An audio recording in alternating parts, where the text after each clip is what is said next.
Welcome to Rob on Holiday. Today we're taking a detailed look at the Liberty and Discovery arcades at Disneyland Paris. Welcome to Disneyland Paris in Depth, the series where we share the history and secrets behind your favourite Disneyland Paris attractions.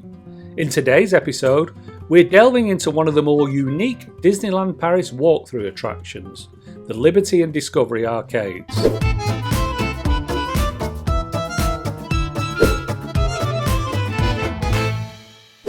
Although most people visit for the rides, Disney parks have also had an educational element since the beginning. Attractions such as Great Moments with Mr. Lincoln at Disneyland, Walt Disney Presents at Walt Disney World, and the arcades at Disneyland Paris act as mini museums, teaching the public about both Disney and American history. The Liberty and Discovery arcades can only be found at Disneyland Paris, but the concept for these arcades can be traced all the way back to Walt Disney himself. When designing Disneyland in California, Walt had planned to build two covered areas on either side of Main Street. One side would be called Liberty Street and would be a showcase of American history and heritage. The other side would be called Edison Square and would teach guests about Thomas Edison's most famous inventions. I don't know about you, but these concepts sound very familiar. The next time the idea of a covered area on Main Street would be discussed would be for Tokyo Disneyland. The Japanese climate is more varied than in California and Florida, meaning that an outdoor Main Street might not be the best idea year-round. So Imagineers decided to design Tokyo's Main Street, which was renamed as World Bazaar, with a Victorian-style glass roof keeping guests dry in the rainy season. The roof might work well in Tokyo, but the same cannot be said for Paris. While the Parisian climate does necessitate some form of covered walkway, Imagineers learned while researching for the park that outdoor cafe culture was a big thing in a European summer. A permanent roof would also prevent parades with large floats from coming down Main Street, so Imagineers knew that they had to come up with a different weatherproof solution for Disneyland Paris. And they found that solution in Walt's Liberty Street and Edison Square concepts. Along the left side of Main Street would be Liberty Arcade, which would tell the story of the Statue of Liberty, an event connecting France and America. Along the right side of Main Street would be the Discovery Arcade, which would be home to patent models of some of the greatest inventions of the 19th century, linking Main Street to Discoveryland. Not only would these arcades provide covered walkways for guests wanting to avoid the rain, but they were also cheaper to construct than the giant roof in Tokyo. So, let's take a closer look at each of the arcades, starting with the Liberty Arcade. The exhibits inside Liberty Arcade tell the story of the construction, inauguration and impact of the Statue of Liberty, which France gifted to the USA in 1876 to celebrate the centenary of American independence. The first section, which is about the construction of the statue, contains sketches and models of its design, including initial designs by sculptor Frédéric Auguste Bartholdi, and a model of the metal framework designed by none other than Gustave Eiffel.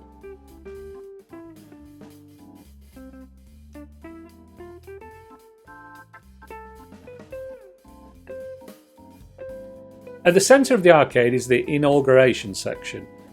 And if you do walk down the Liberty Arcade, did you know that there's a secret small attraction hidden in the centre? Let's go and have a look. If you walk through the doorways, you will discover a dark room containing a diorama of the inauguration of the Statue of Liberty in 1886. You'll even hear part of the dedication speech by then President Grover Cleveland. If you step outside of the arcade in this section, the facade also hides a few secrets.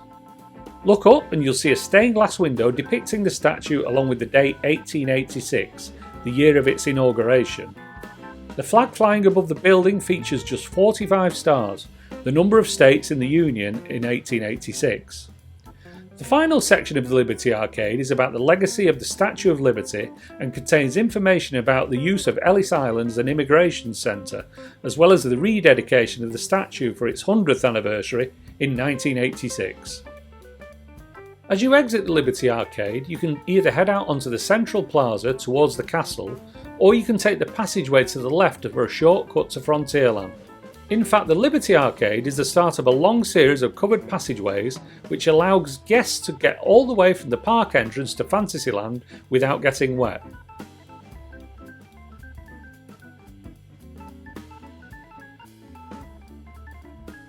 Now let's head to the other side of the street to talk about the Discovery Arcade. The Discovery Arcade celebrates the technological inventions of the 19th century, and it contains 52 original patent models submitted to the American Patent Office. And how did Disney source such historic artifacts, you may ask? Well, that's an interesting story.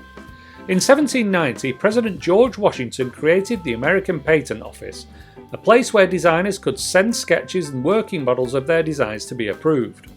The Patent Office was very popular, and it received thousands of submissions during its operation, so many that storage became a problem. So in 1907, it was decided that many of these designs would be burned or sold. Luckily, in the 1970s, billionaire Clive Peterson found and bought 40,000 of these patent models, and he agreed to sell 52 models from his collection to the Imagineers when they were designing Disneyland Paris. So let's give an example of one of the artifacts displayed here and talk about why it's here. So this is a model of the original Ferris wheel. We've got used to big wheels in the world, especially like the Millennium Eye and things like that. But this represents a wheel that was specifically built for the World's Fair in Chicago in 1893.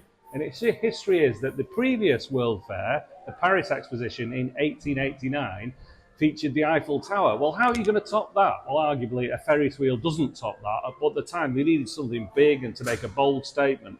And this giant construction, which absolutely wowed visitors, was the answer. The second half of Discovery Arcade contains a number of murals created by Jim Michelson, depicting American cities as people thought they would look at the end of the 20th century.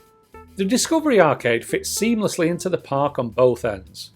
The story of invention starts before you even step into the arcade on Main Street. Opposite the entrance in Town Square is a shop window dedicated to the Wright brothers, the inventors of the first airplane, named Kitty Hawk Bicycle Shop, after the site of their first historic flight. The far end of Discovery Arcade leads to the entrance to Discoveryland, the area of the park dedicated to visions of the future as seen by yesterday's visionaries. And with that, let's end the video with a few fun facts about the arcades. The first few secrets are to do with the metal arches along both arcades. There are 13 in total in each arcade, representing the original 13 states of the US. And if you look closely, you'll see the face of the Statue of Liberty and Da Vinci's Vitruvian Man hidden in the metalwork in the Liberty and Discovery arcades respectively. Liberty Arcade has its own mini attraction, but the Discovery Arcade was supposed to get one too. The attraction would have been called Automata and would use moving models to explain American life at the turn of the 20th century to fit the timeline of Main Street. There is still room at the back of Discovery Arcade for this to be built, so you never know. And our final fun fact is that if you listen carefully inside the Statue of Liberty inauguration attraction, you can hear the French national anthem, La Marseillaise, playing faintly. This fulfills a stipulation made by the French government during the planning phase of Disneyland Paris that the French national anthem must be played somewhere in the park. That's it for today's video. We hope that you enjoyed the journey through the Main Street arcades. If you're planning a trip to Disneyland Paris, we have a complete guide to the resort available on the channel now. The link is in the description. If you've got any questions about Disneyland Paris, please leave them in the comments and we'll be more than happy to answer them. If you enjoyed the video, hit the like button and consider subscribing for more travel tips and tricks. Thanks for watching Rob on Holiday, and we'll see you next time.